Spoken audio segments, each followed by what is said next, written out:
We are on the verge of a historic strike by tens of thousands of auto workers. If a deal is not met, the United Auto Workers members plan to walk off the job at midnight. That would be as in tonight. The union's asking for more profits, of course, that workers are helping to create for the so-called Big Three. That's Ford, GM, and Stellantis. That's the parent company of Chrysler and Jeep. A strike in general, because of the lack of productivity, could cost the U.S. economy billions of dollars. And all of it is happening during the high-profile Detroit Auto Show, which is where we find our Kris Van Cleave. Kris, good morning.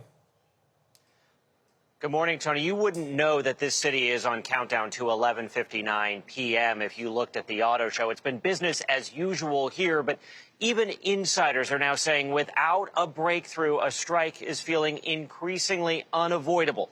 Ford's CEO has been out and talking, saying they continue to make offers, but there is a ceiling, and workers, of course, are holding their breath. From concerts to glitzy reveals of the latest new vehicles, the North American International Auto Show in Detroit is revving up, even as auto workers are poised to hit the brakes and walk off the job at midnight without a new labor deal. How concerned are you that a strike could slam the brakes on that progress? Well, we're not really going to talk about the strike today. Obviously, we've got a great team working to try and get an amicable solution.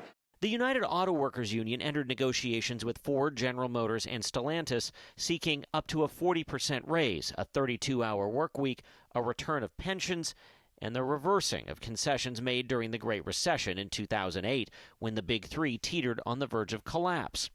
But over the last decade, automakers have banked robust profits, more than $20 billion so far this year alone.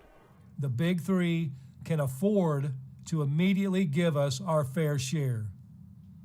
If they choose not to, then they're choosing to strike themselves. But Wednesday night, a clearly frustrated Jim Farley, Ford CEO, says it's the union who's not negotiating.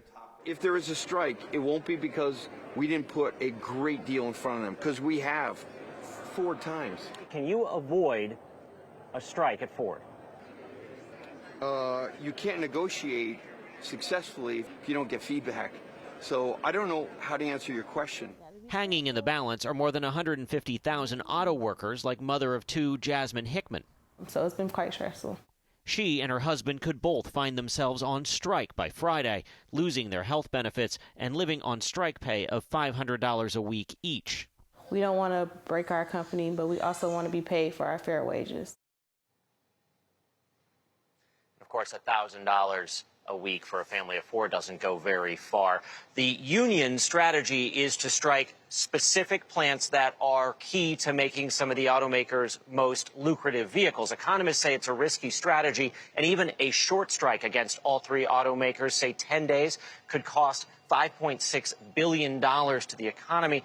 Nearly $1 billion of that would be in lost wages for auto workers. Gayle? Oh, boy, the clock is ticking, Kris. Let's hope they work it out. Thank you so much.